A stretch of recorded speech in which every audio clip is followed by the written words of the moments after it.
АИВ деген эмне? Бул адамдын иммунодефициттик вирусу. Иммундук системада бизди коргоочу армия бар. Жалпак тил менен айтканда, ал биздин калканыбыз.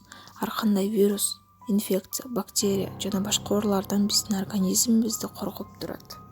Теориядан алсак, ВИЧ инфекциясы дени суу адамга жукканда, ал иммундук системанын функциясын талкалайт да организмди инфекциялардан коргоочу башкармалыгын боштондуруп коет. Акырындык менен адамда иммуножетишсиздик пайда болот да ВИЧтин акыркы стадиясы СПИДке алып барат. СПИДтин пайда болушу 2-15 жыл аралыгы. Кандай жолдор менен жугат?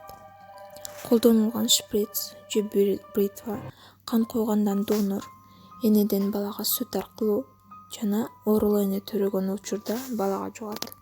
ВИЧтин белгилери: ооруну жуктургандан кийин 3-6 айлардын ичинде температура 39 чейин көтөрүлөт.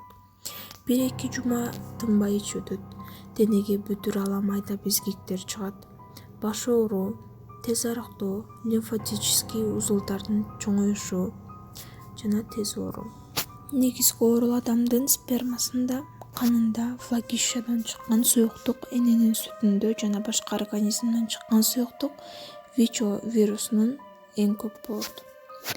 Кыргызстанда СПИД борборунда официально ВИЧ менен ооругандардын саны 5,5 миң адамдан ашат.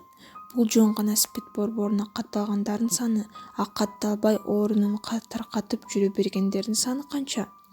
Кыргызстандын 7 областын айланып, ар бир жаранды ВИЧтен өткөргөндөн бул сан 100 миңден ашышы мүмкүн. СПИД 974 кыргызстандыктын өмүрүн алып кетти. Дүйнөдө 35 миллион адам көз жумду. СПИДтен жабыр тарткан адамдардын организми гана жабыркабастан, инсандын ички дүйнөсүнө дагы зыян алып келет. Мындай адамдын психологиясы өзгөрөт.